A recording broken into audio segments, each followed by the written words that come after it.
So you need to be consistent with the culture. And then there are many, like when it comes to enterprise program management, things are not black and white. There are some gray areas, and in those gray areas, the owners are not defined. And the way we operate is, if an action item or if a question does not have an owner, we act as the owner until we find one.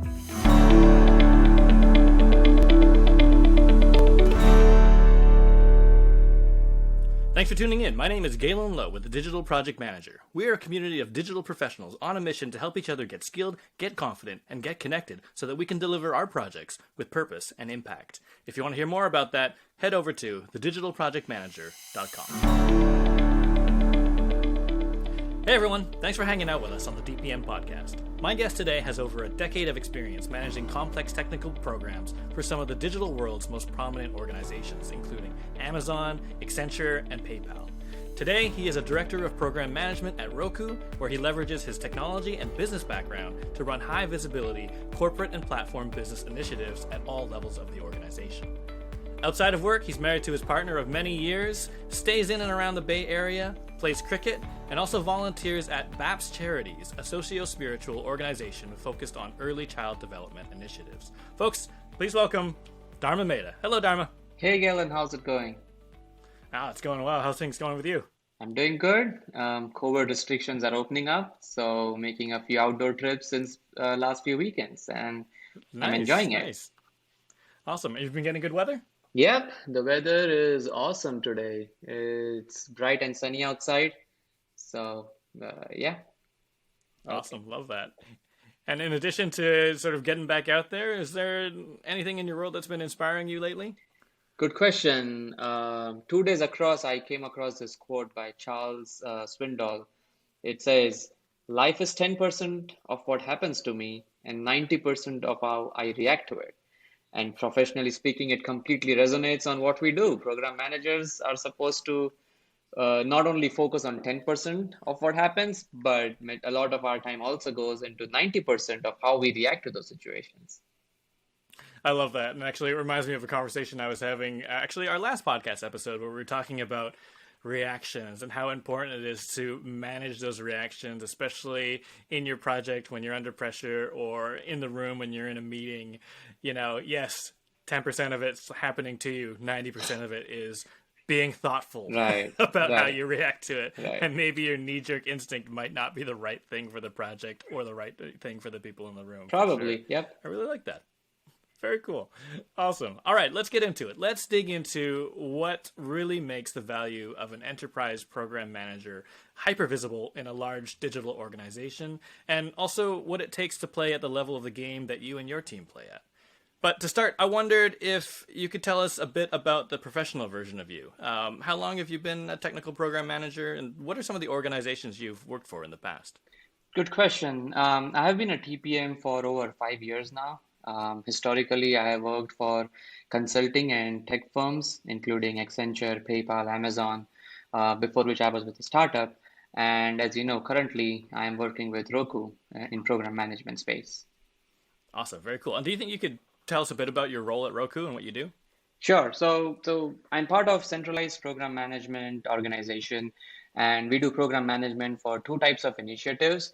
One are the corporate-wide initiatives, which comes from the office of the CEO, and the other type is that of platform business initiatives, things related to revenue, falls under this bucket. And then we typically we don't do traditional program management. We typically get involved where either the business problems are extremely unique or teams have to work under tight timelines.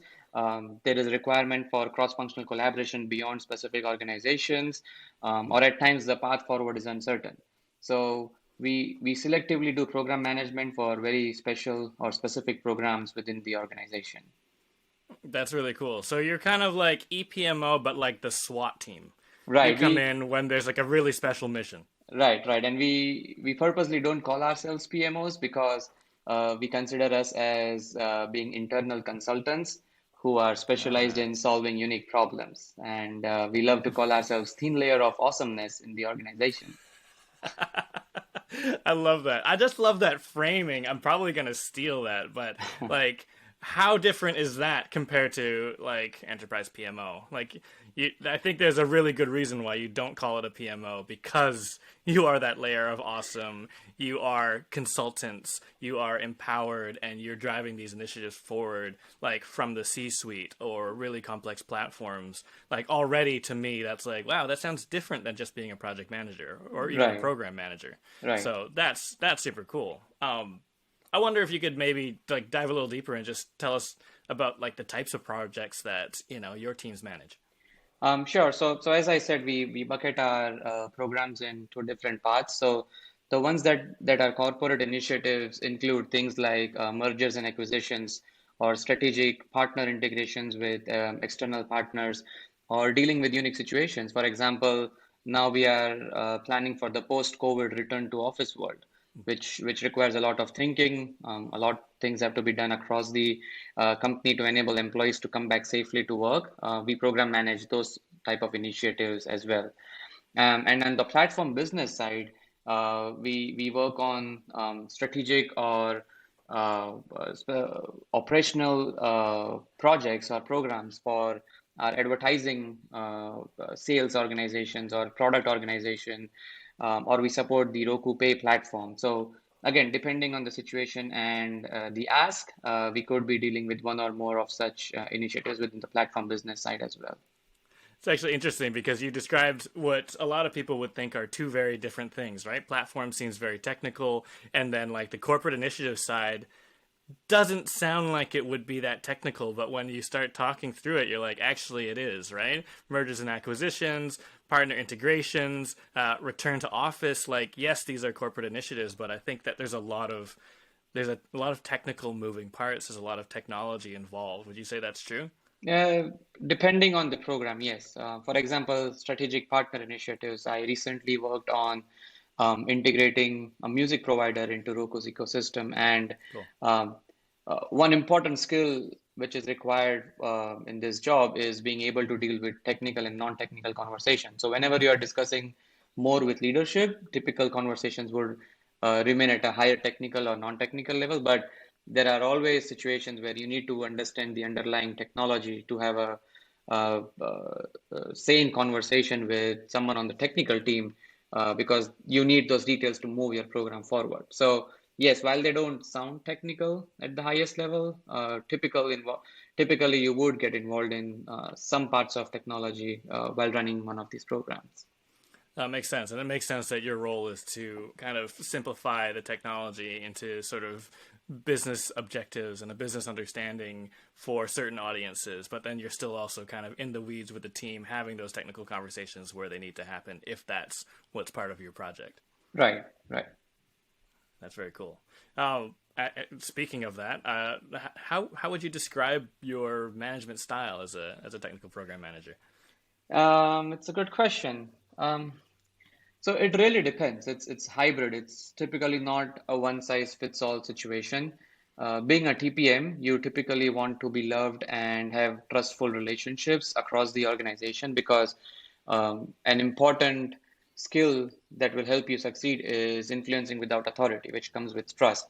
And in that Mhm. situation, you would typically want to have a democratic management style, because you want people to be part of your initiative and not be against it. So usually I'm democratic, but every now and then the situation demands us to be authoritative, where the situation is going out of control. For example, in a meeting full with senior leaders, or in a meeting with like 15 to 20 people, conversations are going in south direction, or some folks are just not aligned, and you need immediate alignment because timelines are critical. In this situation, you would have to be authoritative and be okay to have tough conversations, either one on one or while others are there, depending on the situation. So I'll say it's a hybrid approach. Mhm. My preferred style is democratic, but if needed, authoritative style is also something that helps people like me succeed in our jobs.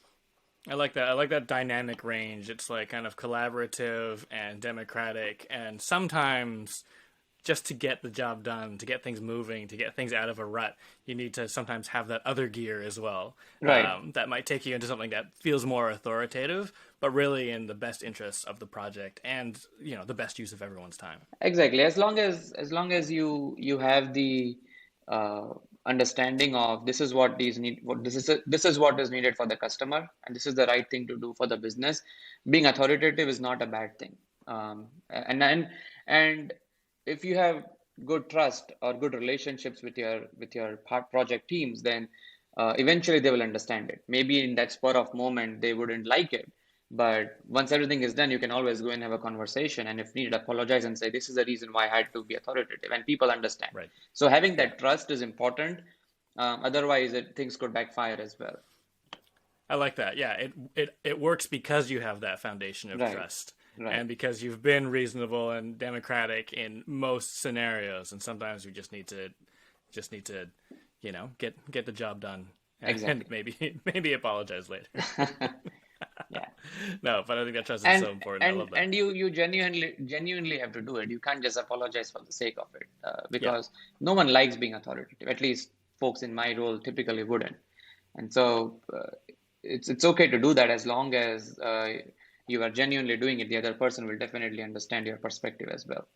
No, and I think that's it's such an interesting lens because as you talk to more people who've had experiences with project managers, program managers, not all great experiences. Sometimes because people in these roles are kind of just playing that one gear, right? The Like, authoritative gear. right. I'm the boss. It's my neck on the line. Do what I say.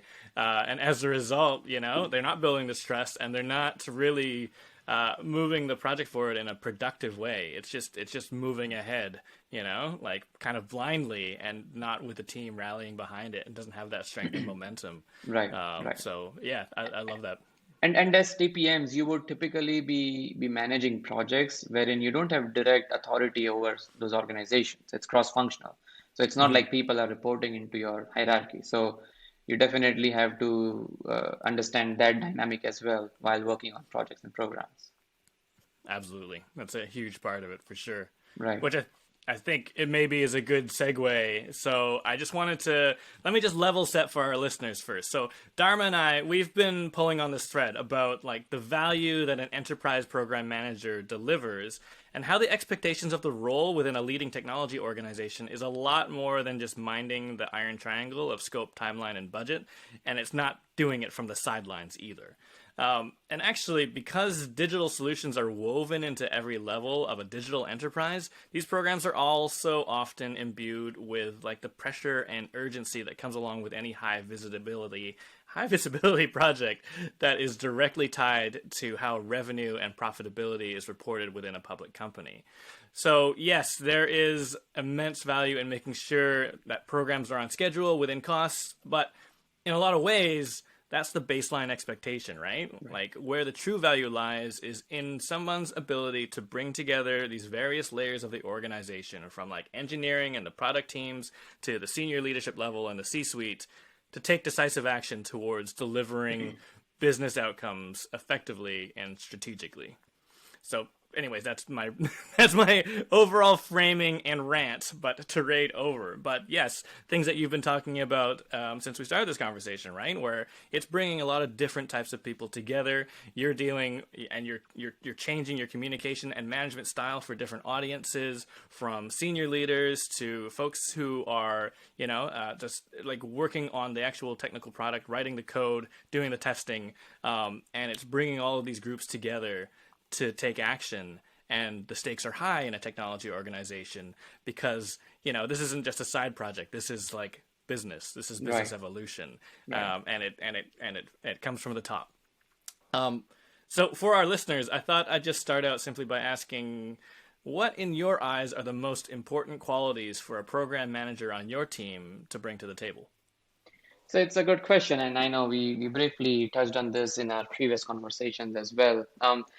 There are a few qualities that we look for. And yes, what you said, iron triangle is just 20% of the job, because those are the basics. We could call those as prerequisites to be successful. And not only in our team, but just in general, in my experience over the last few years, I have observed that yes, that those are table stake requirements. But beyond that, folks in this role require a few other things. One of those is extreme comfort in ambiguity.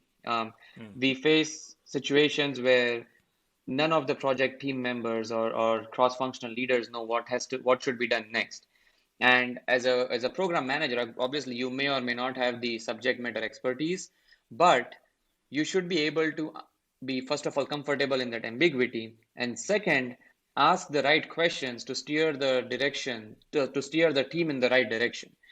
It's okay not to know what has to happen next, but as long as you know that, okay, this is the goal, this is where we are at, while people don't know that journey, as long as you can ask the right questions and take one step at a time, that could help you succeed. Another requirement or a quality would be leading cross-functional teams, and part of that is not being scared of titles. This was a very good lesson one of the executives gave me a few years ago. He said that when you are organizing a program meeting and when it's coming from your calendar, you own it. And owning it means you could do things needed to make that a success, which includes where, like, for example, there are two senior leaders in that meeting who are strong-headed, and they are having a conversation which you as a program manager know is derailing what you want to achieve in that meeting. You should be empowered to go and say, hey, can we please hold off on this conversation until next time, or let's take this offline. So leading cross-functional teams with people who are subject matter experts in their areas is important, and part of that is not to be scared of titles. And I covered this, which is asking questions, and a lot of right questions is also important. Um, Another important skill is proactive risk management. Like when typically the program teams are focused on what's going on right now or the next step, but program managers should be two steps ahead. They should be constantly thinking about the end goal and figuring out things which are risky or which could increase the risk of your deliverable, and start triaging those things, or at least have a plan to triage those in case it goes in that direction. So that's an important skill. Having a disciplined approach within our company, or folks in my role are known for having a repeatable, consistent approach of doing things, and something that is consistent to the company culture, because that is important as well. If you go against the culture or deviate from there, you need to have very, very strong reason. Otherwise, it's going to be difficult to sustain, and people will probably start losing trust because they are seeing certain things in your program which are against the culture, and then eventually they will probably be checked off. So you need to be consistent with the culture. And then there are many, like, when it comes to enterprise program management, uh, things are not black and white. There are some gray areas, and in those gray areas, the owners are not defined. And the way we operate is, if an action item or if a question does not have an owner, we act as the owner until we find one. And that is kind of a motivation for us, first of all, to find the right owner, and second, to make sure that our programs are going in the right direction. And as you said, this is real business. So the bottom line delivery of the goal in the right time frame with the right quality is important. And so we need to do whatever is needed to be able to achieve that goal. And finally, since we focus on unique problems, be it business or technology, we need to establish playbooks. Program management is slightly different. It's not slightly, it's different than operational work. So we come into unique situations, but if we are going to come back again and redo the whole thing, then we are not adding real value. So we come in a unique situation, we solve for it, we establish a playbook so that teams can solve for it themselves going forward, and then we move on to the next problem. So these are some of the qualities that help people in our role succeed. I really like that. I wanted to swing back on something you said, because you said approach, a disciplined approach. You didn't say methodology, Right. and you said it should be consistent with company culture. And so, I mean, I think some people in their head, they might think approach and methodology is the same thing, but I don't think you do. And like you said, you're solving unique problems. Right. Can you talk to me a bit about, how that approach, like, is that approach consistent in terms of how you execute it, or is it consistent in terms of it's always the same sort of methodology that you adopt? Right. So good question. Methodology may or may not be consistent depending on the program we are working on and the problem we are solving. But our approach is. So whenever people ask us to get involved in something, there is some table stake expectations, first of all, from those stakeholders. So they know that once one of our program managers will be involved, they need to do these five things to be able to Mm. support us succeed. So that is something for me, which is part of the approach. Another thing is whenever we dive deep into something, we have a standard framework of how we approach that problem. So we define R&R, we define what's the plan of record, what are the open items, what could be potential risks and things like that, and like tentative or key milestones. And then we focus on hitting each of those sections week over week over week until we achieve the end goal. And so that's what I mean by approach when I'm talking in this framework. I really like that, and actually, that played into my next question, which was just you talk about establishing playbooks, and something that as you were going through it, what really struck me as somebody who was mostly a project manager on agency side, we weren't necessarily seen as these internal consultants, but what you just described, sounded to me like, okay, like this team's coming in. There's these five pillars that they expect of us. We got to get our affairs in order, and we need to kind of like shape up because they're gonna drive this train forward, and we need to keep up. Right. And it's kind of that sort of reputation, and then also the fact that, and then when they're done, we're gonna have to own this from there on out. So like let's. It seems like a very respected role. It seems like and a very empowered role, I guess I would say. And I think I like what you said about like it's the consistency of the pillars, the things that you're looking at, and how you operate. You kind of come in and apply this approach, which might be a little bit different for every type of unique problem that you're solving, but consistent enough that people know what to expect and know what they need to do to own their part and make sure it goes well. Because generally speaking, it sounds like all of these things are quite high visibility, high stake. Right. That's super cool. I really like that. Um, I wonder if we can maybe dive a little bit deeper, and I wonder if you can just walk me through what your expectations are of someone whose role it is to deliver a corporate initiative. Like, what kinds of things should they be thinking about or communicating? What should they be making happen? And, like, what should they be preventing? Good. Good question. So we answered part of this question in the qualities that we look for people in this role. And on top of it, there are two, three different things we would expect a person in this role to do. Number one is he or she should be forward looking. As I said, the team is typically going to be focused in their specific areas in the execution phase. But as a successful program manager, you need to be two steps ahead, thinking about the end goal. Think about what could be a potential risk, what needs to be done from now until the end, when does it need to be done, who needs to know about it. So constantly thinking about the end goal and how we can reach there from now until then is important. Second is communication. And we might dive deeper into it later on, but uh, being able to communicate the right thing to the right audience at the right time is the key to success. And it's an art.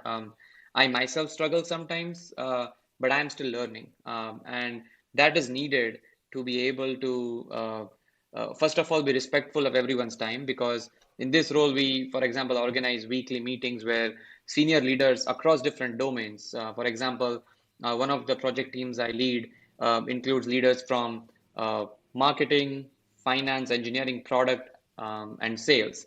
So those are cross-functional leaders who are extremely busy. And if you're gonna take, for example, 30 to 50 minutes of their time per week, then you better be uh, ready for it and make it the best use of their time. So uh, being able to communicate is important, and being mindful of people's time who are participating in your program or project is important. And and finally, this is not only about tracking milestones or budget or scope. We also have to play leadership roles wherever needed. As I said, wherever there is a gray area, there is lack of ownership, or no one knows who is responsible for answering an important question, the program manager is the default owner. until he or she either resolves it or finds the right person who is supposed to solve for it. So that's also an important skill of leadership which is needed to succeed in this role. And what I really like about that overall description is that you kind of like, I feel like you notched it up a level. I mean, there's like these skills, right, that we think about when we talk about like program and project management.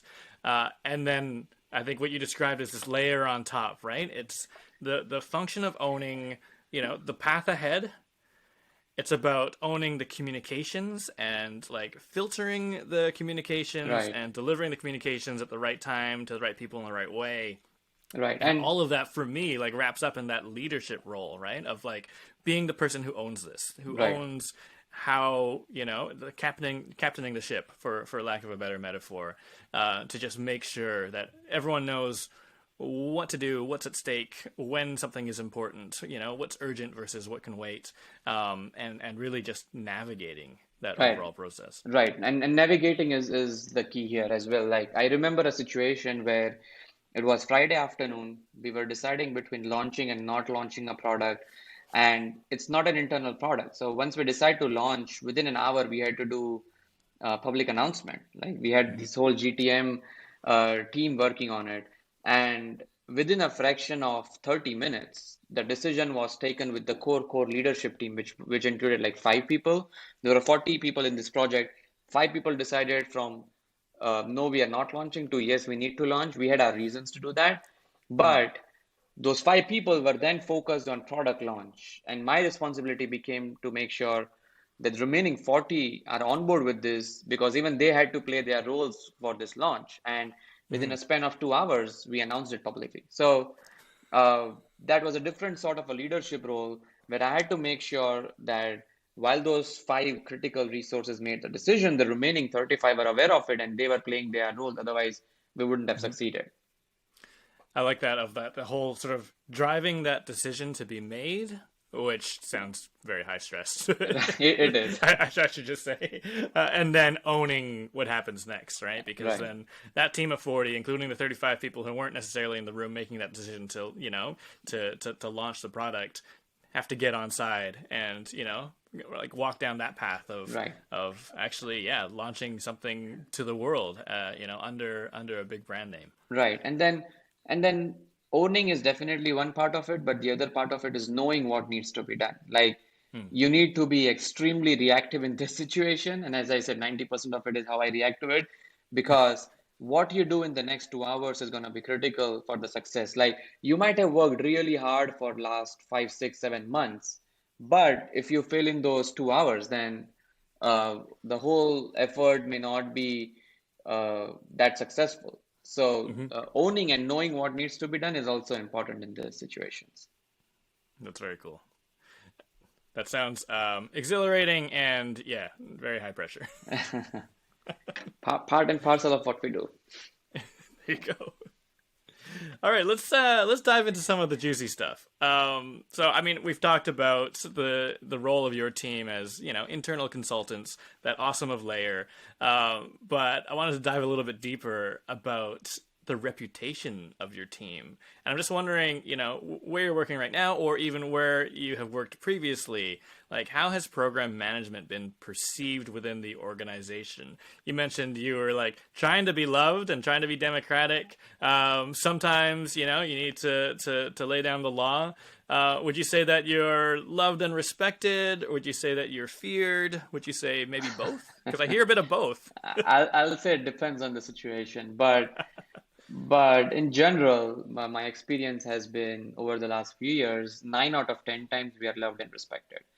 And for Awesome. me, that's huge. That's being successful. And people know where we bring in value to the organization, which is also important.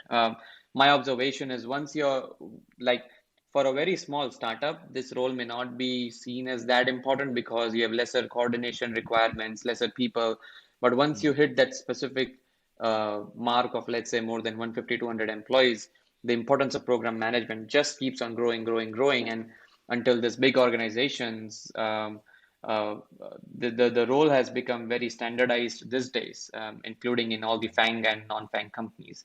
So Yes, we are loved and respected usually, but uh, it uh, it comes with a set of expectations and prerequisites. Whenever people ask for help, we are very explicit about, sure, we will be more than happy to help you, but here are the five things we need from you as prerequisites, and these are the five commitments that we need from you during the tenure of this program. Are you willing to commit or not? Now, typically, the answer may be yes or maybe, and whenever there is a maybe, we have a deeper discussion on why that's a maybe. There are very, very rare situations where they are reluctant, but we still inject ourselves into those programs because, as I said, we know that's the right thing to be done for the business. Mhm. There are others who see issues with a specific problem, which that specific person may or may not see. In that situation, we don't only have to make sure the program is going in the right direction, but we also have to again prove our worth to that specific person, and it's difficult, but the, some situations demand that, and we are able to do that as well, as and when needed.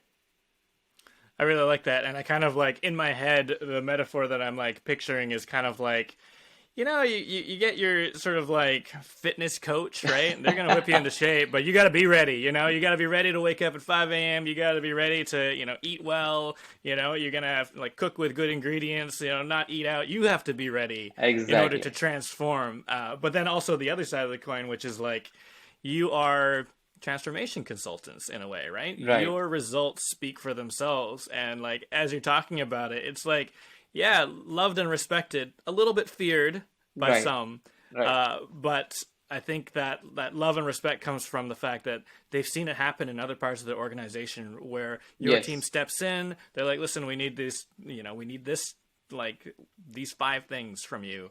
But then they get it done, and you see it become a success, and you see it get celebrated, and it's not that sort of ambiguous car wreck that it might have been if it wasn't for your team stepping in. So it's almost like this, like like not to puff your team up too much, but it's like this superhero team. It's like, okay, regular law enforcement couldn't get it done. Let's bring in the superheroes. Let's bring in the Avengers, and watch that all happen. It's going to be intense, but the whole idea is that it's going to work efficiently. It's going to be clear. It's going to be well communicated. People are going to understand where it's going. We're going to navigate the waters, and we're going to get to our destination. And I think that's something that I don't know if a lot of people think about when they're like just looking at a role like this on paper, right? It's like, Right. okay, Right. program management role, all right, just like any other program management role, but not always, right? I Sometimes it's a very high value, high visibility role. I definitely agree. I love your examples and analogy, especially the fitness coach. It completely resonates with what we do.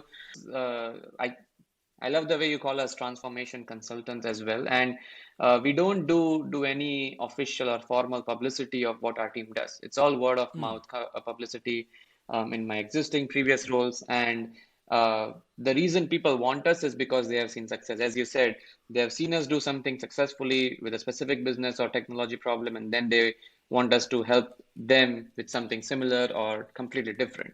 But yeah, so it's all word of mouth publicity. We do not go out there and market ourselves. We believe in what we do, and we believe that our work will speak volumes, and that's how we succeed and we grow our teams as well. It's such a cool place to be because, like you and I, we've both done a stint at a large management consultancy where there's a lot of different departments and a lot of different teams. And I've seen that, right? I've seen that Right. team that's like pounding pavement all the time, trying to like, frankly, justify their own existence and like make sure that people don't forget about them, whatever service they provide internally. Whereas this is kind of like, okay, for lack of a better word, almost like marketed by being legendary, right? This is like this team that comes in. Your services are going to be needed. Your services are effective. People think of you when a job needs to get done. Like that is, it's such a great position to be in any size organization, but especially a large organization or even an organization that's like growing as fast as, like, for example, Roku, right? Like Right. where they know they're at that point where, yeah, program management is serious and it's only going to get more and more serious. So it's really cool to see uh, like this team come in with a brand that's about, like, an identity that's about transformation Right. Right. internally. That's very cool. I think we could probably do a whole different podcast episode on what you mentioned about playbooks, Right. but we'll leave that later. I think people are listening, going like, "Yeah, but what about what he said about playbooks? I'm really interested in that." We'll return to that conversation. I really do like that. Definitely. Now, I thought maybe we could just turn to some of like the challenges though, right? Yes, I know that the team is well loved and respected. You don't even need to market yourselves. People come to you. You're top of mind for some of these situations that are complex and challenging. But what are some of the most common challenges that you see your team facing when it comes to working with all these various levels of the organization? We talked about working with folks from engineering all the way up to the C-suite, sometimes together in the same room. Like, what are some of the challenges that come along with that? So again, since we work on unique problems, challenges are unique in different programs. But yeah, there are some recurring themes. The first challenge is communication. I have been working on it since last few years, and I'm still working on it. Being able to communicate the right message to the right audience at the right time and in the right format is challenging. And this is something, yes, you could learn by taking courses and stuff, but it comes through experience, and real time situations. So that's an important challenge. Another one is dealing with extremely complex and interrelated problems. And while doing that, being able to simplify the next steps for the program team members to be able to focus on is also difficult. So while you may or may not have all the answers, or while you are completely confused, you should still be able to ask the specific right questions so that it's simplified enough for people in your team to move in some direction that may or may not be right, but in some direction. So that's challenging. Third one is getting cross-functional alignment. It's not always black and white. As and when these companies grow, the roles and responsibilities may not be that straightforward or clear enough, or there are some areas where there is lack of ownership, and overcoming those are not easy. And the way we solve for it, as I said, is we own it until we either fix it or find the owner. So we make it easy on others, but on us, that's challenging because we many times find ourselves in a situation where we have zero knowledge of that specific situation or problem or domain, but we still end up owning it because no one else does. So now we have to learn something from scratch, which is a good challenge, but we have to learn from scratch while the time is limited and figure out how to solve for those problems. So um, doing that is also so difficult. And finally, I'll say proactive risk management. Uh, it's fun to solve unique problems, but it's difficult to proactively identify risks because you have not been in that situation previously. A classic example would be COVID. When COVID started, we did program management for working from home, and there were so many unknowns. And my manager actually led that project across the company, and it was difficult because he had to proactively identify risks in a situation where no one knew what's going to happen next. I still remember when we first announced work from home. In Bay Area, at least, it was said that, oh, this will take 3 to 4 weeks and we'll be back in office. And Right, here we are, not yet back in office. So how right. would you have proactively figured this thing out? Probably not, but being able to uncover those situations is also difficult and challenging. And then there are some situations where we require cultural shifts within the companies, and that is challenging because change in general is difficult. And when you ask people to do things differently, it gets more difficult. And dealing with those situations is also tricky. I'm really glad you mentioned that because I think like I've seen that happen a lot in organizations where there is change, either a change in leadership or departments are like, combining or, intertwining, and it creates this grayness, right? That you Right. have to navigate. Like it's like organizational ambiguity where there might be people who are like, yes, I know that this person's my new boss, but I still really follow this person who used to Yep. be my boss. Yep. And you have these factions that you need to deal with that are like you said at the beginning, right? Like nobody trains you for this. No one's like, okay, here when things get political, like we didn't get trained in like politics. I don't even know if that training necessarily exists, but it is such a core part of what we have to learn on the job to kind of figure out those nuances. And I Right. think one nice but also challenging thing about being like in an internal team is that, well, this is it. This is what you get to deal with. But you also get to learn the depth of the organization, and you're building these relationships with all these various different people, and you're kind of it becomes part of your data set, I would imagine, right? To be like, okay, I know that this team and this team don't get along, so I need to change my strategy for this. And I Yes. know that this person just has no idea how to solve the problem. They don't have the technical chops to, but this person does, and I need to put the two of them in a room, and they're very different people. And then even just what you said, just about like just problem solving. Problem solving, it's one of those words that I think we say, but we don't always understand what it means, right? Right. Like, hey, you need problem solving skills. Yeah, I solve problems, but like how you described it, it's like, okay, no one. It might be the case that no one knows the answer, and we Right. don't have a solution, but we need to get closer to our solution, or at least test a theory, and those are our next steps to kind of like work through that, not Right. necessarily getting everybody into the room and saying, what should we do? It's about kind of going, okay, well, if we test this, if we try this first, and if that doesn't work, then does that write it off? And we kind of go to plan B, and just kind of making those steps simple for people so that, the bright brains in the room, including yourself, can actually get to some kind of progress, even if Right. it's not the right outcome the first time, it's progress. And Right. I think that's what people don't really get about problem solving. They're like, yeah, I know how to do that thing. But Right. again, it's one of those things that I don't know if there's, formal training for to kind of iterate through that process, the problem solving framework, and then the sort of the people management that comes along with it, because, it's rare for us as project and program managers to have all the answers. We need Right. to be able to like step people through it and get them there as a team. Right. Right. And in almost all the situations, we may not have the answers. But if we frequently use this terminology of hypothesis, we say, I mean, Mm. and I think told it in a very nice way, where this is the hypothesis. If this doesn't work out, then maybe this is the hypothesis. And continuing until you get to a solution is something that helps. And then, and the previous point that you focused on, which is, um, we do develop that data set, and we have our internal network of program managers across the company, and we do share those data sets as well. So Cool. that's like knowledge sharing within our community, because if I have gone through something in a specific situation with a specific team, and I have learned something about that team, then yes, I definitely want my team members, my partners, to know about it, because they might be dealing with the same situation in a slightly different setup. Hmm. And if I'm able to help them, it's a win-win situation. And we actually, it's a good point you raise. We every 2 weeks, sorry, not every 2 weeks, every 2 months,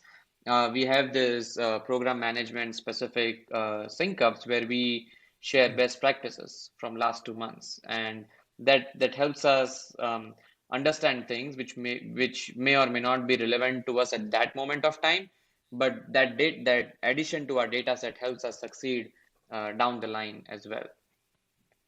And I like that it's not so structured. It almost is like storytelling in a way, like sharing, Right. and it doesn't have to be a report that says, No. okay, this team, here's their characteristics, and like, here's what they drink in their coffee. But it's kind of more like, hey, here's the experience that I had with this, and Right. it becomes part of like the tool set that you can use. It's not, I don't know that anyone. I don't know. Maybe they do. Keeps a file on every team, No, no. but it's in here, right? It's Right. about having enough data in your head to sort of make decisions about how you want to run your program. I Right. really Right. like that. And what I have experienced typically is uh, almost all the folks have the right attitude. Everyone wants the business to succeed. Everyone wants to do the right thing for the customer. They may or may not be aligned with you in certain situations. And as program managers, it's important to understand the root cause, like the simple 5 why analysis. Hmm. Why? You keep on asking the question, and then you realize, oh, this is the reason why. Okay, now I can tackle this problem with a specific individual or a team. So people are usually reasonable and want to do the right thing. It's just that they are set of restrictions, they are priorities, or they are goals, or they are resources.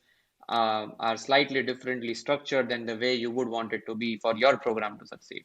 So, so I always try to have this win-win situation whenever there is conflict, and that helps me succeed in such scenarios. So, what can I do to help the other team so that that person or that team can help me succeed in my program? Having that attitude helps take the programs in the right direction. I like that sort of motivated communication. Right. And actually, I feel like, and maybe this is common for any conversation about project or program management, but we keep coming back to like communication skills. And I'd just maybe just ask the question, which is that like, what is the most valuable communication skill that you've developed as a program manager in these like leading technology organizations? Tell us your secrets. There are no secrets, and as I said, I'm still learning. But my experience has been the higher you go in the hierarchy, less is super attractive and useful. There was a very specific situation where we required our senior leadership to get an alignment on an extremely complex problem. We scheduled the meeting for 50 minutes, and I was the program manager leading that program. And I'm not kidding that that presentation which I created went through 150 plus iterations before that meeting. In a Wow. period of, I'll say 3 to 4 weeks, we iterated it for more than 150 times. Wow. Obviously, we didn't literally go and change each and every slide for 150 times, but overall, there are these features on those cloud apps where you can see how many times certain things have been iterated, and we had 150 versions of this. So Wow. uh, that is the amount of time we spent because we wanted to communicate the right thing to the very critical audience at the right time. But the reason I say we succeeded in that situation is because we scheduled 50 minutes, we wrapped it up in 25 minutes with an alignment with senior leadership. And as Wow. a program manager, nothing could be more satisfying than that because I was able to save more than 20 minutes of my leader's time. And if I were to measure myself across any metrics, this would be one of those. I like that, and like it's not like the most common way to look at like a success metric, Right. but actually it's a really important one. And yeah, I mean a similar experience on my side where yeah, like that process of like distilling it down so that it has impact in a shorter time frame and doesn't get that person to get to that point where they're impatient or you run out Right. of time and they have to go somewhere and no decision's been made or not all the information is there. Like that's such a risk, right? Like it's such a high impact risk that okay, maybe we won't get through all the slides in the deck, That and then like good luck, you're back on the calendar 3 months from now, 4 months from now, right? Exactly. So there are two sides to this. That's one side of the risk where you want to give all the required information for the leadership team to make the decision. The other side of this is losing their attention with too much information. And finding that right balance is extremely difficult. Now, in this example, I don't remember the exact count, but we started with, I'll say, 45-ish slides in the presentation, and we ended up with 18, which was a super distilled version. And when you reduce the count by this drastic number, each word in each slide matters. And I had to literally go through the slide. Like a couple of times I got it in my dreams. Am I doing the right thing or not? Because I literally went through this exercise of going through each word in each slide deck and say, is this something which that person wants to look at or not? And then justify those words and those lines. And that's how we came up with this count. But it was a good learning curve, and I'm still learning. So the higher up you go, typically less is super attractive unless there are reasons for things to be more descriptive. Oh, what about the other side of the coin? You had like talked about being in a meeting, and you sometimes need to just take the reins, and you might have to be authoritative, but it's because you're the owner of the meeting. But sometimes it's a meeting room filled with senior leaders, and you need to make sure that you arrive at the right outcome. Right. What is your approach to driving that conversation? And like you said, not necessarily caring about titles, respecting the titles, but not being so, not caring so much about titles that you couldn't sort of step in. What is your approach to kind of grabbing the reins back on a meeting with senior leaders that you need to kind of bring under control? So the first and most important thing is pre-work is extremely critical in these situations. You don't want to go into a meeting with a senior leader half prepped. Like you might rather Mm, cancel the meeting and reschedule it, but a lot of work needs to happen before the meeting. You need to ideally send pre-read material so that people know what to expect and what decision has to be made and what they are supposed to do in that meeting. So that's important. Prepping for the meeting, and it's time consuming, but it's the right thing to mm, do because you are going to save a lot of time and a lot of energy with the right folks in that setup. Second is having a trust, and it does not come overnight.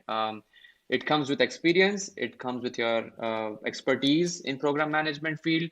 But having, if you are a trusted partner in that meeting and people look up to you as, let's say, program management specialist, then they'll listen to you. And then mm. third one is don't be scared. And I'm saying it now. It was difficult for me in my early days. Don't be scared of the titles because it's your meeting. I'm not saying to be authoritative. All I'm saying is don't be scared just because someone is a subject matter expert and extremely senior leader in the company.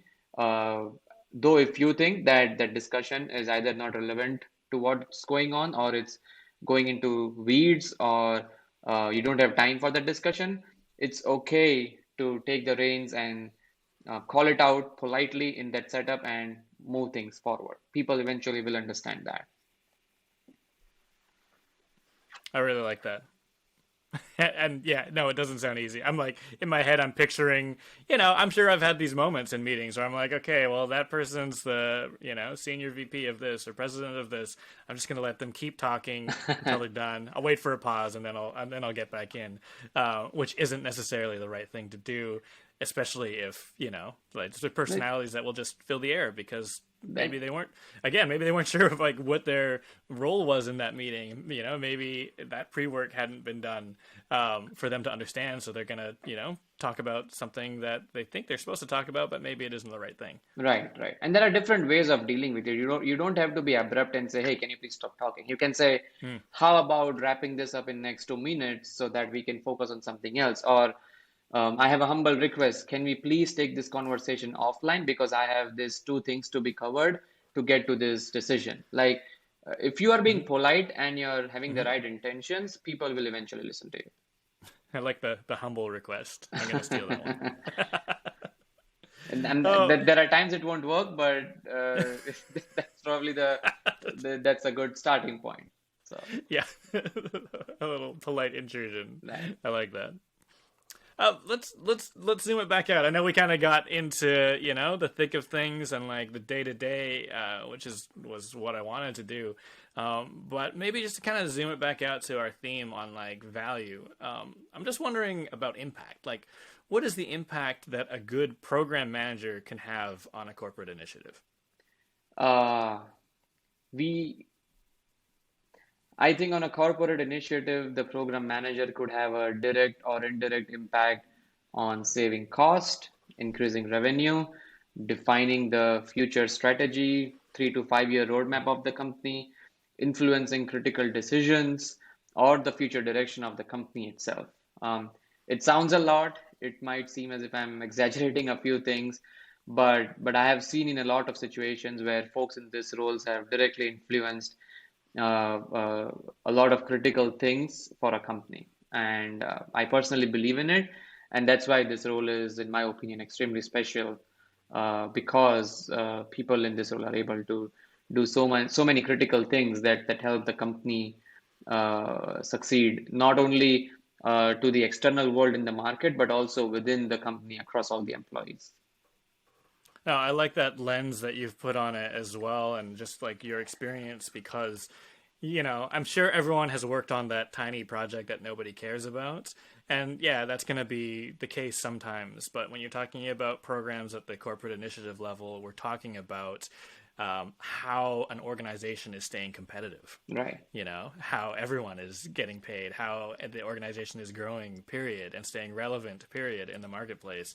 And yes, it is about, delivering things on time and on budget and with the right scope. But then, again, that right scope, that efficiency, the, cost savings, the right revenue models, enabling and empowering the future of the organization, kind of a big deal. Right. So, And when we are involved in the day-to-day activities of a job, it's difficult to have this perspective. But it's very important to periodically introspect on how we are doing one of these things. For example, when we were able to save 20 minutes of our senior leadership team's time, that's actually cost saving.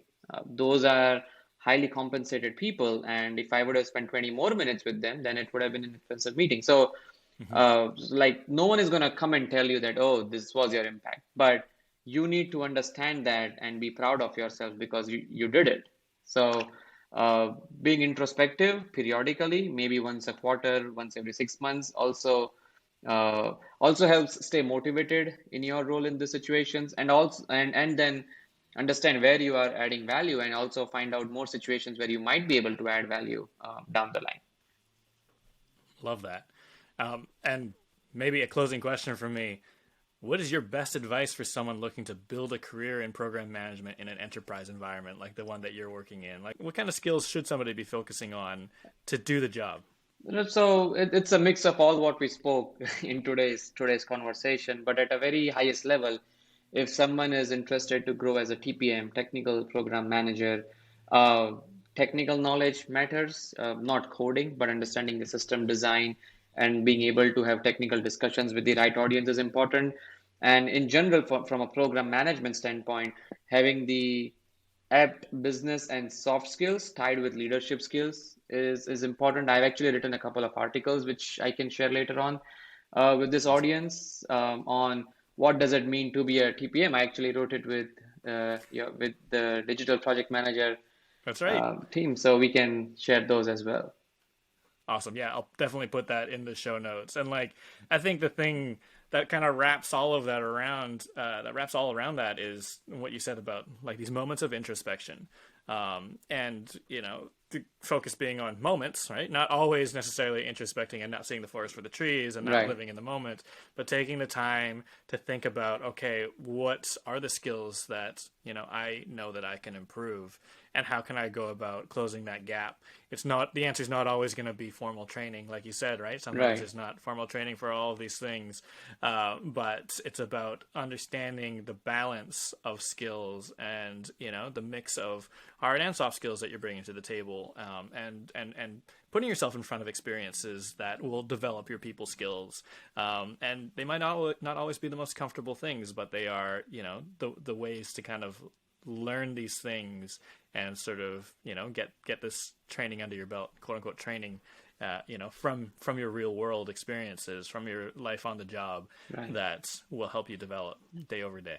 Nice. You perfectly summarized this. I loved it. There you go. Dharma, thank you so much for joining us today. I really appreciate you sharing some time with us. The insights that you shared are, I think, really rich. Again, some of us are in a role that's similar, some of us are not. I think you painted a really clear picture of how one might be able to succeed in this role, and also the impact that this role has. And it can't be understated in terms of this is how great leaps are made in organizations to keep them Right. relevant and just like in front of the marketplace.